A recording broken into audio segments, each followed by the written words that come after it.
Hello, welcome to my YouTube channel. My name is Musawenkosi, and I set up this YouTube channel to discuss the achievements of Africa and Africans.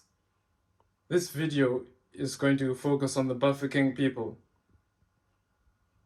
But first, I will give you some context. If I asked you to mention a royal family member or monarch, who would you mention? Would it be Queen Elizabeth II, King Felipe VI, or even Charlene Wittstock? If I asked you to name an African royal family member or monarch, who would you mention? You might mention King Misuzulu of the Zulu Nation. But there is another royal family member and monarch who doesn't enjoy quite the same high profile as the aforementioned royal family members. That would be King Leruo Moratlegi, the leader of the Royal Bafokeng Nation. The Royal Bafokeng Nation have invariably been described as the richest tribe in Africa. Who the heck is King Leruo Moratlegi, you might ask, and where in Africa is the Bafokeng Nation? The Bafokeng Nation is situated in the Northwest Province on 540 square miles of land. King Leruo Moratlegi is a private school educated architect trained leader of the Royal Bafokeng Nation. Back in the 19th century, under the leadership of King Mokgatle, the tribe managed to save enough money to purchase the land on which they lived on for centuries.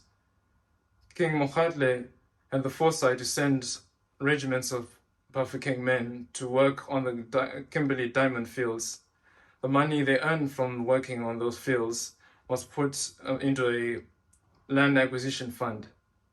A portion of that money was put into a land acquisition fund, and a German missionary bought the Royal Bafokeng land on the Bafokeng Nation's behalf.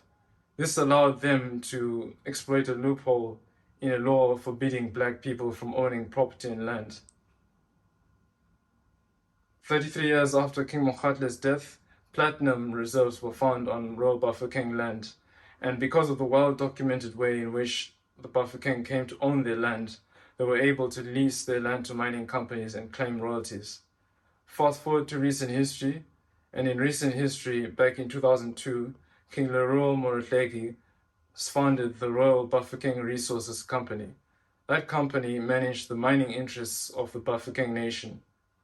2 years after that, King Leruo Moratlegi founded the Royal Bafokeng Finance Company. And that was set up to deal with the Royal Bafokeng's non-mining interests.